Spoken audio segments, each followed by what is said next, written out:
দলমত জাতি ধর্ম বর্ণ নির্বিশেষে দেশ ও দেশের বাহিরে যে যেখান থেকে শুনছেন সবাইকে আমার শুভেচ্ছা ও ভালোবাসা।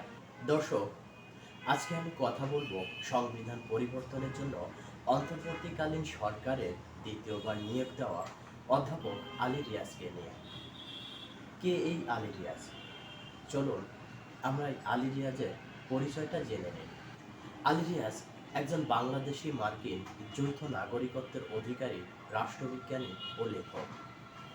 তিনি ২০০২ সালে ইলিনয় স্টেট বিশ্ববিদ্যালয়ে অধ্যাপক হিসেবে যোগ দেন। তিনি বর্তমানে ইলিনয় স্টেট বিশ্ববিদ্যালয়ের রাজনীতি ও সরকার বিভাগে বিশিষ্ট অধ্যাপক। আলী রিয়াজ আটলান্টিক কাউন্সিলের অনাবাসিক সিনিয়র ফেলো এবং আমেরিকান ইনস্টিটিউট অব বাংলাদেশ স্টাডিজের সভাপতি। তার বেশিরভাগ গবেষণা ও প্রকাশনা ধর্ম এবং রাজনীতির বিষয় নিয়ে, বিশেষ করে দক্ষিণ এশিয়ার রাজনীতি এবং ইসলামী রাজনীতি সম্পর্কিত। আলী রিয়াজ বাংলাদেশি রাজনীতি এবং দক্ষিণ এশিয়ার মাদ্রাসাগুলি নিয়ে ব্যাপক আকারে লেখালেখি করেছেন। তিনি ২০১০ থেকে ২০১৫ সাল পর্যন্ত mid western conference on Asian অ্যাফেয়ার্সের ষান্মাসিক জার্নাল স্টাডিজ অন এশিয়ার সম্পাদক ছিলেন। তিনি ২০১৩ সালের ওয়াশিংটন ডিসিতে Woodrow Wilson International Center for স্কলার্সে জননীতি বিশেষজ্ঞ ছিলেন। আলী রিয়াজের প্রাথমিক ও শিক্ষা জীবন। আলী রিয়াজ ঢাকায় জন্মগ্রহণ করেন। তার মাতার নাম বিলকিস আরা বেগম এবং পিতার নাম মোহাম্মদ আলী। তিনি বাংলাদেশের উচ্চপদস্থ সরকারি কর্মকর্তা ছিলেন। তিনি ঢাকা বিশ্ববিদ্যালয়ের গণযোগাযোগ ও সাংবাদিকতা বিভাগ থেকে ১৯৮১ সালে স্নাতক এবং ১৯৮৩ সালে স্নাতকোত্তর ডিগ্রি অর্জন করেন। তিনি ১৯৮৭ সালে হাওয়াইয়ের হুনলুলুতে ইস্ট ওয়েস্ট সেন্টারের স্নাতকোত্তর শিক্ষার্থী হিসেবে ফেলোশিপ লাভ করেন। এরপর তিনি হাওয়াই বিশ্ববিদ্যালয় থেকে ১৯৮৯ সালে যোগাযোগ এবং রাষ্ট্রবিজ্ঞানে ১৯৯১ সালে স্নাতকোত্তর ডিগ্রি অর্জন করেন। ১৯৯৩ সালে তিনি বাংলাদেশের বেসামরিক সামরিক সম্পর্কের বিষয়ে রাষ্ট্রবিজ্ঞানে ডক্টর অফ ফিলোসফি ডিগ্রি অর্জন করেন। এই গবেষণা কর্মে ১৯৭২ থেকে ১৯৮১ সালের প্রথম দশকে বাংলাদেশের সামরিক শাসনের কারণ ও উপাদানগুলোর কাঠামোগতভাবে ঐতিহাসিক ব্যাখ্যা আছে। অধ্যাপক আলী রিয়াজের কর্মজীবন।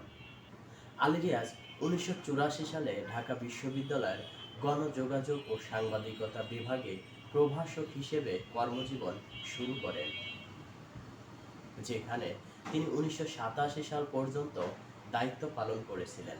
ডক্টরাল ডিগ্রি শেষ করার পর তিনি ঢাকা বিশ্ববিদ্যালয়ে শিক্ষকতা পেশায় আবারও ফিরে আসেন।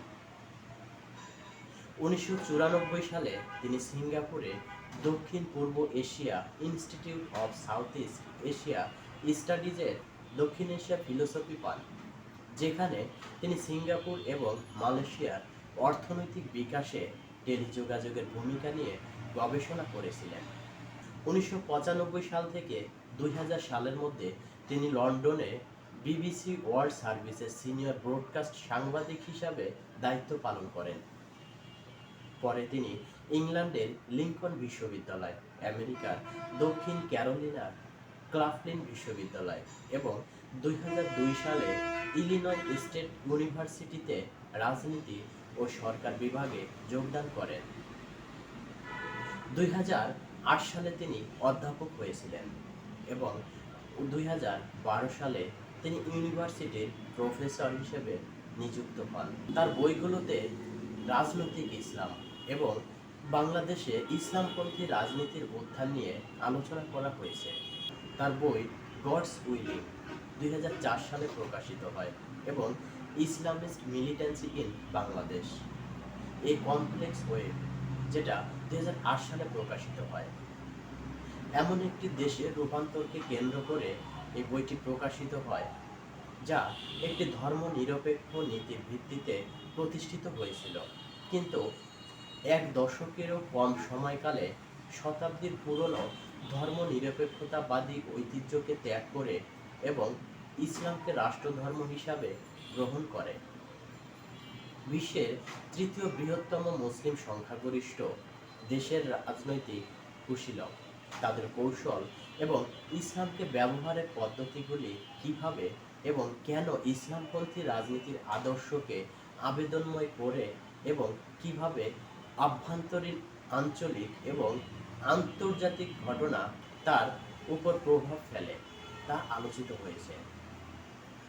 তিনি দেখান 1979 সাল থেকে 1989 সালের মধ্যে আফগানিস্তান যুদ্ধ, মধ্যপ্রাচ্যের প্রতি মার্কিন পররাষ্ট্রনীতি এবং ভারত ও পাকিস্তানের মধ্যে 50 বছরের আঞ্চলিক বৈরিতা এই পরিবর্তনে ভূমিকা রেখেছে। এর সঙ্গে দেশের অভ্যন্তরীণ রাজনীতির ভূমিকা আলোচিত হয়েছে, যাতে করে যেসব বিশ্লেষক দারিদ্র্য বা মুসলিম ব্যতিক্রমবাদকে কারণ হিসাবে সরল ব্যাখ্যা করে তাদের পুনর্বিবেচনা করতে হচ্ছে। দক্ষিণ এশিয়ার মাদ্রাসাগুলো বিষয়ে আলী রিয়াজের কাজ শিক্ষাবিদ ও নীতি নির্ধারকদের সবার দৃষ্টি আকর্ষণ করেছে। মুসলিম সমাজগুলিতে মাদ্রাসাগুলি জিহাদের বিদ্যালয় এবং সন্ত্রাসীদের প্রজনন ক্ষেত্র বলে নীতি বিশ্লেষকরা 2001-এর পরে যে ধারণা দিচ্ছিলেন, রিয়াজ প্রভাবশালী সেই ধারণাকে চ্যালেঞ্জ জানিয়েছিলেন।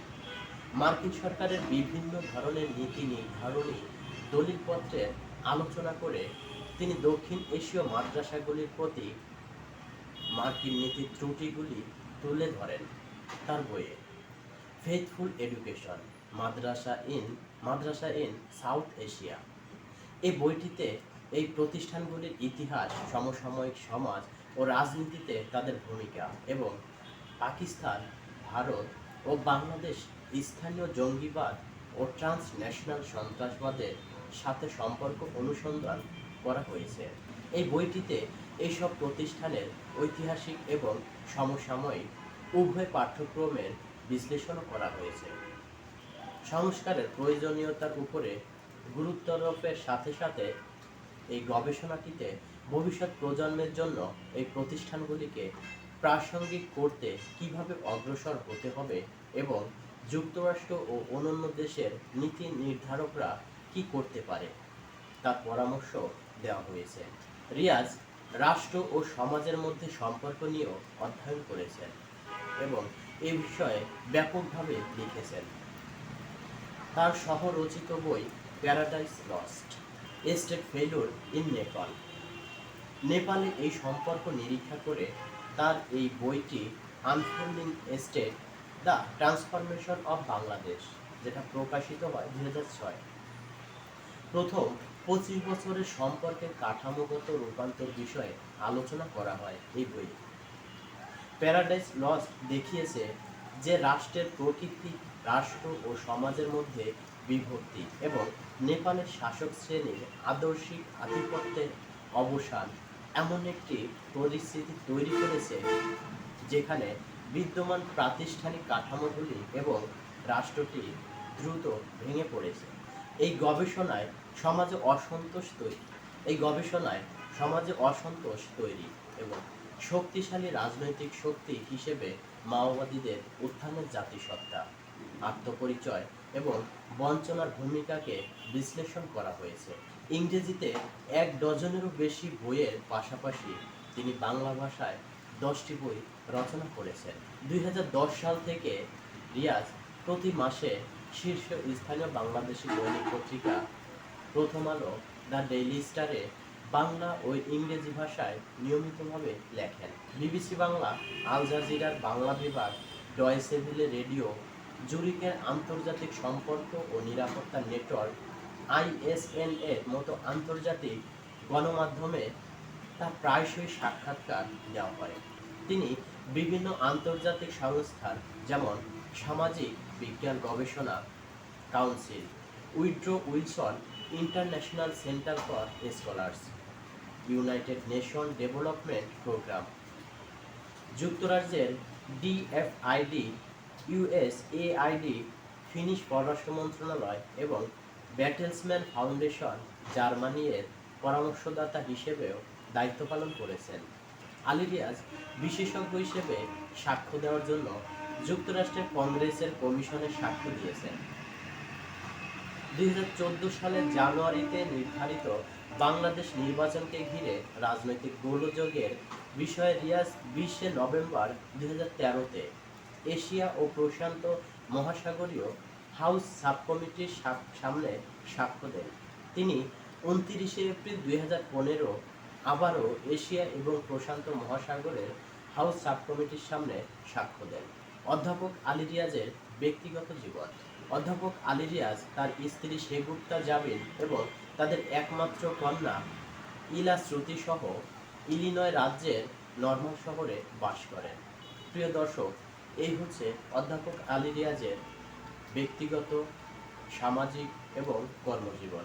দর্শক, আপনাদের কি মনে হচ্ছে বাংলাদেশের প্রেক্ষাপটে বাংলাদেশের এই সাধারণ মানুষের মনস্তাত্ত্বিক বিষয়গুলো পড়ে বুঝে তাদের আবেগকে প্রমোশন দিয়ে এমন কোনো সংবিধান নতুন করে জাতির সামনে উপস্থাপন করতে পারবেন যেটা সকলে খুব ভালোভাবে আমলে নেবেন এবং সকলে খুশি হবেন? আপনার কি মনে হয়, তিনি কি কঠিন কাজটি পারবেন? প্রিয় দর্শক, অধ্যাপক আলী রিয়াজের আরও বিস্তারিত আদর্শিক নীতি নৈতিকতা নিয়ে পরবর্তীতে আবারও আসবো। ভালো থাকবেন, সুস্থ থাকবেন। ধন্যবাদ।